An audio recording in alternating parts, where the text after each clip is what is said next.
നമസ്കാരം. ആലപ്പുഴ ജില്ലയിലെ ഹരിപ്പാടിനടുത്ത് കോട്ടയിൽ ജംഗ്ഷൻ മുതൽ കോളാച്ചിറ വരെ ബന്ധിപ്പിക്കുന്ന ഈ റോഡ് ഈ അവസ്ഥയിൽ കിടക്കാൻ തുടങ്ങിയിട്ട് ഏകദേശം 5 വർഷങ്ങൾ കഴിയുന്നു. ഇവിടേക്ക് ഒരധികൃതരും തിരിഞ്ഞു നോക്കിയിട്ടില്ല. ഈ റോഡിന്റെ ശോചനീയാവസ്ഥയിലേക്കാണ് ഇന്ന് IBN മലയാളം കടക്കുന്നത്. കോട്ടയിൽ ജംഗ്ഷൻ മുതൽ കോളാച്ചിറ ജംഗ്ഷൻ വരെ ബന്ധിപ്പിക്കുന്ന നരീഞ്ചൽ റോഡിന്റെ ഒരു വശം പഞ്ചായത്തും മറുവശം മുനിസിപ്പാലിറ്റിയും പങ്കിടുന്നു. എന്നാൽ ഈ റോഡിന്റെ അറ്റകുറ്റപ്പണി നടത്താൻ വേണ്ടി പള്ളിപ്പാട് ഗ്രാമപഞ്ചായത്തിനെയും ഹരിപ്പാട് മുനിസിപ്പാലിറ്റിയെയും സമീപിച്ചാൽ ഇരു കൂട്ടരുടെയും മറുപടി റോഡ് തങ്ങളുടേതല്ല എന്നതാണ്. ഈ റോഡ് ഇങ്ങനെ കിടക്കാൻ തുടങ്ങിയിട്ട് വർഷങ്ങൾ ഏറെയാകുന്നു. അധികൃതർ ആരും ഈ റോഡിനെ തിരിഞ്ഞു നോക്കുന്നില്ല. റോഡ് ഇങ്ങനെ താറുമാറായി കിടക്കുന്നത് മൂലം ഇതുവഴിയുള്ള യാത്ര ദുസ്സഹമാണ്. ഈ റോഡ് സഞ്ചാരയോഗ്യമല്ലാതായിട്ട് ഏതാണ്ട് 3-4 വർഷമായി. 2 തർക്കങ്ങളായിരുന്നു ഉണ്ടായിരുന്നത്. ഇത് മുനിസിപ്പാലിറ്റിയുടെ ആണോ പഞ്ചായത്തിൻ്റെ ആണോ എന്നുള്ള തർക്കമാണ്. ഞങ്ങൾ വിവരാവകാശ നിയമപ്രകാരം ഞങ്ങളത് മുനിസിപ്പാലിറ്റി പോയി അന്വേഷിക്കും. ഇത് പൂർണ്ണമായിട്ടും പഞ്ചായത്തിൻ്റെ അല്ല, മുനിസിപ്പാലിറ്റിയാണ് ഈ റോഡ് പൂർണ്ണമായിട്ടും. MLA ഫണ്ടിൽ നിന്ന് കഴിഞ്ഞ ഈ ശിവരാത്രി ദിവസം ഇതിലൂടെ കാള പോകേണ്ടതുകൊണ്ട് അന്ന് 2 ലോഡ് മെറ്റലോ ഏതാണ്ട് ഇട്ട് ഇതൊന്ന് റെഡിയാക്കിയതാണ്. അതിനുശേഷം ഇതുവരെ ഇത് യാതൊരുവിധ പ്രവർത്തനം അവർക്ക് നടത്താൻ സാധിച്ചിട്ടില്ല.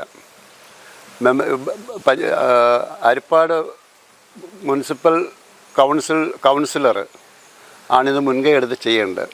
അത് ഈ റോഡ് ഇന്നേ വരെ കണ്ടിട്ടുണ്ടോ എന്ന് തന്നെ ഞങ്ങൾക്ക് സംശയമാണ്. രമേശ് ചെന്നിത്തലയുടെ MLA ഫണ്ടിൽ നിന്ന് ഏതാണ്ട് 15-20 ലക്ഷം രൂപയുടെ സാങ്ഷൻ ചെയ്തിട്ടുണ്ടെന്ന് 2-3 വർഷമായിട്ട് പറയുന്നതല്ലാതെ ഇന്നേ വരെ അദ്ദേഹം ഇതൊന്ന് മുൻകൈ എടുത്തിട്ട് ജില്ലാ പഞ്ചായത്തിനെയും ബ്ലോക്ക് പഞ്ചായത്തിനെയും മുനിസിപ്പാലിറ്റിയെയും കോടീകരിച്ചുകൊണ്ട് അത് ഒരു പ്രവർത്തനം നടത്തി ഈ റോഡ് നന്നാക്കാൻ വേണ്ട ഒരു പ്രവർത്തനം അദ്ദേഹത്തിന് നടത്താവുന്നതേ ഉള്ളൂ. ആ കോർഡിനേറ്റ് ചെയ്യാൻ അദ്ദേഹം വിചാരിച്ചാൽ ഈസിയായിട്ട് സാധിക്കുന്നതാണ്. പക്ഷേ അദ്ദേഹം ഇതിന് മുൻകൈ എടുക്കുന്നില്ല. അതുകൊണ്ട് മാത്രമേ ഈ റോഡ് ഇവിടുത്തെ ജനങ്ങൾ അനുഭവിക്കുന്ന ബുദ്ധിമുട്ടുകൾ, ക്യാൻസർ രോഗി എത്രയോ പ്രാവശ്യം സ്കൂട്ടർ ആക്സിഡൻറ്റ് ഈ ഭാഗത്തുണ്ടായിട്ടുണ്ട്. കൊച്ചു കുഞ്ഞുങ്ങളൊക്കെ സൈക്കിള് പല പ്രാവശ്യം ഇവിടെ വീണിട്ടുണ്ട്.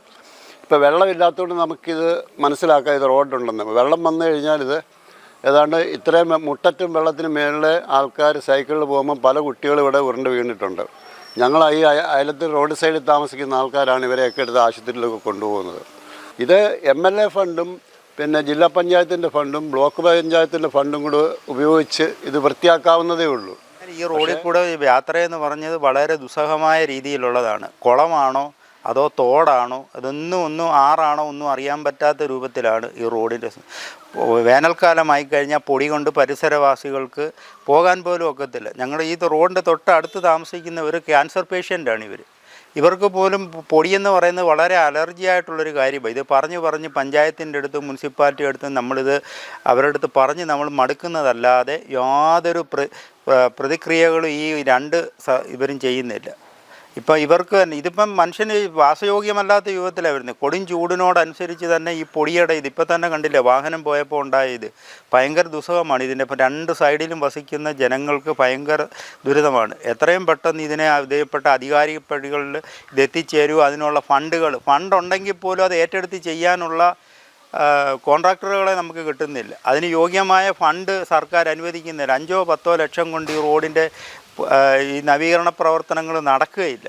അതിന് തക്കതായ ഫണ്ട് സർക്കാരിൽ നിന്ന് ഇത് യോജിച്ച് പല മുനിസിപ്പാലിറ്റിയും പഞ്ചായത്തും കൂടെ ചേർന്നോ അല്ലെങ്കിൽ ബ്ലോക്കിൻ്റെ അണ്ടറിലോ ജില്ലാ പഞ്ചായത്തിൻ്റെ അണ്ടറിലോ ഈ റോഡിന് ഏറ്റെടുത്തുകൊണ്ട് നടത്തെങ്കിൽ മാത്രമേ ഈ റോഡ് നല്ല രീതിയിൽ ചെയ്യാൻ ഒക്കത്തുള്ളൂ. അല്ലെങ്കിൽ വർഷങ്ങൾ തോറും പരിസരവാസികൾ കംപ്ലയിൻറ്റ് ചെയ്യുമ്പം 1-2 ലോഡ് ഗ്രാവലോ അല്ലെങ്കിൽ കുറച്ച് മെറ്റലോ ഇറക്കി ഇത് ഒരു മനുഷ്യൻ്റെ കണ്ണിൽ, ജനങ്ങളുടെ കണ്ണിൽ പൊടിയിടുന്ന രീതിയിലുള്ള പ്രവർത്തനം ചെയ്യുക. വീണ്ടും ഇപ്പോൾ ശിവരാത്രി വരിക, ശിവരാത്രി മഹോത്സവത്തോടനുബന്ധിച്ച് ഇതുവഴിയാണ് കാളകെട്ട് പലപ്പോഴും പോകുന്നത്. അപ്പോൾ അതിന് കുറച്ച് കുഴികൾ അടയ്ക്കുക.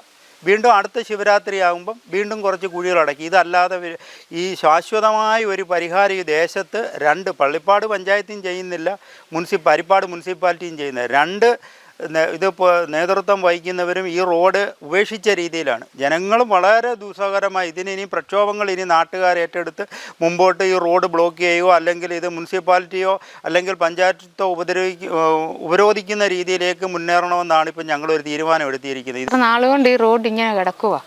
മഴ പെയ്താൽ പിന്നെ ഒരു ആശുപത്രി പോലും പോകാൻ പറ്റാത്ത ഒരു അവസ്ഥയിലാണ് ഇങ്ങനെ കിടക്കുന്നത്. മഴ പെയ്താൽ വെള്ളമാണ്, മുറ്റേറ്റം വെള്ളം. സ്കൂൾ കുട്ടികളൊക്കെ പോകുന്ന വാനുമൊക്കെ ഭയങ്കര ബുദ്ധിമുട്ടില്ല. കുഞ്ഞുങ്ങൾ സൈക്കിളിൽ പോകുന്നതുമല്ല, ഭയങ്കര ദുരിതമായി കിടക്കുന്ന റോഡാണ്. ഇത്ര നാളുകൊണ്ട് ഈ റോഡ് ഇങ്ങനെ കിടക്കുക. മുനിസിപ്പാലിറ്റി പഞ്ചായത്തും, അപ്പുറം മുനിസിപ്പാലിറ്റി, ഇത് പഞ്ചായത്തും, അങ്ങനെ കിടക്കുന്നത് കൊണ്ടാണ്. അവർ പറയുന്നുണ്ട് ചെയ്യാമെന്ന് പറയുന്നുണ്ട്, പക്ഷേ അതാരും അങ്ങോട്ട് കേൾക്കുന്നില്ല. പഞ്ചായത്തും മുനിസിപ്പാലിറ്റിയും കൈയൊഴിഞ്ഞ ഈ റോഡിനെ ഇനി ആരേറ്റെടുത്ത് നന്നാക്കുമെന്നറിയാതെ നെട്ടോട്ടമോടുകയാണ് ഇവിടുത്തെ പ്രദേശവാസികൾ. ക്യാമറമാൻ സനീഷിനോടൊപ്പം ആഗ്ര കൃഷ്ണ, IBN മലയാളം.